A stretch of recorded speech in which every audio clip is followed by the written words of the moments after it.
Kita semua ini adalah makhluk Tuhan, adalah anak-anak Tuhan. Kita adalah percikan dari cinta kasih Tuhan. Saat ini kita di dunia ini sebagai manusia belajar lagi untuk lebih memperbaiki diri.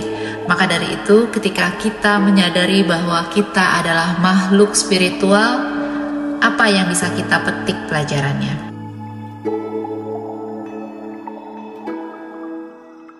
Saya Ivani Chandra, halo teman-teman semua, apa kabar? Semoga semuanya selalu dalam keadaan yang sehat dan selalu dalam lindungan Tuhan. Manusia adalah makhluk spiritual. Manusia memiliki tingkat kecerdasan tertinggi di antara semua makhluk yang ada di dunia saat ini. Dan otomatis kita adalah percikan dari cinta ilahi. Kita semua adalah ciptaannya dan otomatis kita adalah makhluk spiritual.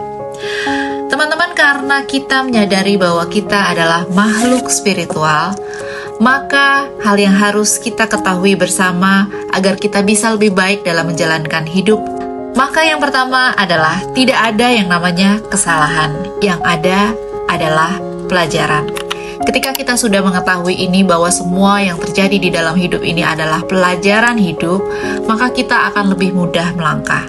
Kesalahan apapun yang kita lakukan, kesalahan apapun yang kita terima, atau penderitaan yang kita lalui dalam perjalanan hidup kita, itu sebetulnya adalah pelajaran hidup. Karena kalau misalnya nggak ada kerikil-kerikilnya, perjalanan kita mulus-mulus aja, kita ambil pelajarannya dari mana? Maka dari itu, ketika kita menemui sesuatu hambatan, sesuatu penderitaan, coba cari, coba sadari bersama, apa ya yang bisa aku petik dari sini. Pelajaran yang kedua, bahwa kita harus menyadari keadaan kita saat ini adalah yang terbaik. Tidak ada lagi yang lebih baik dari saat ini. Oke teman-teman, kalau misalnya kamu sudah bisa memahami maksud dari kalimat tersebut, kita akan bersyukur sekali dengan kondisi kita saat ini. Apapun sulitnya kondisi saat ini adalah terbaik yang diberikan Tuhan saat ini. Ingat ya tadi ya, bahwa ada pelajaran yang harus kita petik, bahwa ada sesuatu yang harus kita ambil. Jadi saat ini, dengan keluarga kita yang begini, dengan kondisi keuangan kita yang saat ini, dengan mungkin rumah tinggal kita yang saat ini, dengan kesulitan hidup kita saat ini, pekerjaan kita saat ini, percaya aja teman-teman, bahwa ini adalah hal yang terbaik buat kamu saat ini.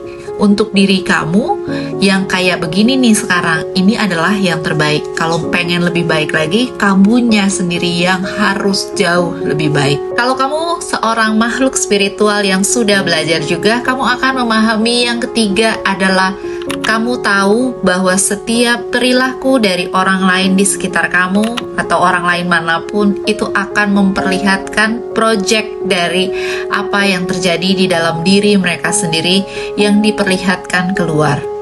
Dengan mengetahui hal ini, kamu akan lebih memahami orang lain. Jadi kalau ada orang yang kerjanya itu marah-marah melulu, orang yang perilakunya sangat buruk, kita bisa memahami bahwa siapa tahu orang ini di internalnya, di kehidupan pribadinya, dia juga banyak mengalami kepahitan di dalam hidupnya. Atau kamu jadi bisa memahami orang lain dari sisi ketika dia sedih terus dan terus membawa toksik kepada diri kamu akan tahu bahwa ternyata di internalnya dia seperti ini ya, jadi aku harus memahami. Dengan kamu tahu hal ini, kamu bisa memahami orang lain, bahkan mungkin kamu bisa membantu orang lain. Kamu nggak ikut-ikutan jadinya terdrain energinya. Sebagai makhluk spiritual, kamu tentu tahu yang keempat, bahwa kehidupan adalah seperti yang kamu gambarkan. Jadi kalau kamu sekarang menggambarkan bahwa kehidupan itu nggak asik, ya nggak asik. Kalau kamu menggambarkan kehidupan itu sangat indah, ya indah. Jadi semuanya kacamatanya bisa kamu atur. Dan menurut aku, kamu aturlah kacamatanya, pandangan kamu, sudut pandang kamu dari sisi kebaikan, teman-teman. Kamu harus tahu yang kelima ini, teman-teman, bahwa pelajaran hidup yang sama akan terus diberikan kepada kita sampai kita bisa mengambil atau memetik pelajarannya, memetik apa yang perlu kita lakukan. Saya ambil contoh ya, misalnya kita sering diselingkuhi. kamu diselingkuhi sama si A. Lalu ketika kamu putus, kamu pacaran lagi dengan si B, lalu diselingkuhi lagi. Pacaran dengan si C, diselingkuhin lagi. Lalu kamu merasa bahwa aku diselingkuhi terus, kenapa ya? Dan itu akan terus-terusan berlangsung sampai kita memetik pelajarannya. Jadi bukannya langganan kamu diselingkuhin aja, enggak. Tetapi semesta ingin memberikan kamu pelajaran apa sih sebenarnya dari peristiwa kamu diselingkuhi.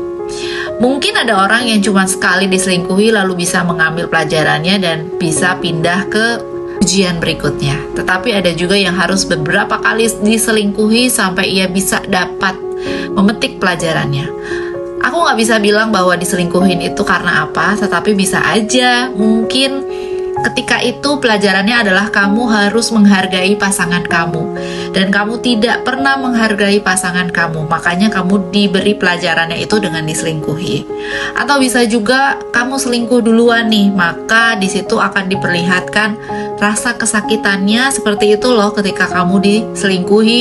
Dan kalau kamu nggak mau diselingkuhi, ya kamu jangan selingkuh duluan misalnya. Itulah yang mau diberikan pelajarannya oleh semesta kepada kamu, kepada kita semua. Jadi peristiwa-peristiwa pembelajaran-pembelajaran yang sama akan terus diberikan ya, akan terus dikasih kepada kita sampai kita bisa memetik pelajarannya. Pelajaran yang selanjutnya adalah kita harus mempunyai pikiran bahwa kehidupan itu indah.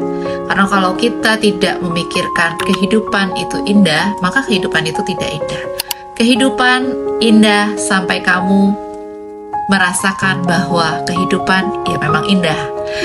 Jadi kalau misalnya kamu dibangun pagi hari sudah merasa ngantuk, aku harus pergi kerja, aku harus mengendarai mobil begitu jauh ke tempat kerja, lalu aku harus menghadapi tugas-tugas yang menumpuk di kantor, aku harus berhadapan dengan bos yang mungkin sedang tidak enak moodnya, lalu aku nanti pengen makan siang tapi aku masih harus meeting, jadi aku akan terlambat, lalu pulang aku macet lagi.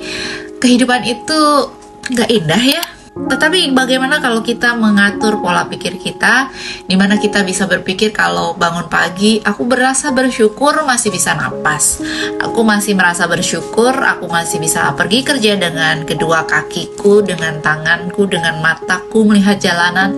Aku bersyukur masih bisa menghirup udara, mengendarai mobil. Banyak loh yang tidak bisa mengendarai mobil, itu kalau aku ya teman-teman ya. Kalau kita bisa merasakan setiap hal di dalam kehidupan kita dengan penuh rasa syukur, maka kehidupan itu indah teman-teman. Selanjutnya pelajaran kehidupan adalah hidup gak selalu adil. Ada orang kaya, aku mungkin gak seberapa kaya. Ada orang cantik, mungkin aku gak seberapa cantik. Ada orang pintar, mungkin aku gak seberapa pintar. Kamu merasa bahwa dunia ini tidak adil. Tapi it's still good. Dengan aku yang seperti sekarang, ternyata aku memiliki anak yang sehat. Dengan seperti sekarang, aku memiliki pekerjaan yang cukup baik dan kami cukup makan. Kalau kamu memikirkan seperti itu, bahwa hidup gak harus sempurna, hidup gak harus indah, kadang mungkin gak fair, ada orang yang sama persis semuanya sama kamu, tapi kok kamu merasa bahwa kok kamu kondisinya gini ya. Maybe it's not fair, tapi ya udahlah, semua itu indah dan sesuai porsinya. Kait-kaitan tadi sama yang nomor 2 kalau nggak salah ya, bahwa kondisi kita saat ini, percayalah bahwa inilah yang terbaik yang diberikan Tuhan. Pelajaran selanjutnya adalah yang terakhir, adalah tentang cinta. Pada akhirnya semua kita rasakan ini adalah cinta Tuhan. Seberapa pahitnya pun perjalanan hidup kita, semenderita apapun perjalanan hidup kita ketahui saja bahwa saat ini kita di dunia saat ini, Tuhan tetap memberikan kita kasih dan cinta. Cinta Tuhan berupa semesta yang masih ada, matahari yang masih bersinar, udara yang masih bersih. Mungkin kondisi kita saat ini tidak sehat, tetapi kita masih bisa menghirup udara. Mungkin saat ini kita sakit, tapi setidaknya kita selalu ditemani dengan keluarga yang baik, atau apapun juga. Rasakanlah itu sebagai cinta.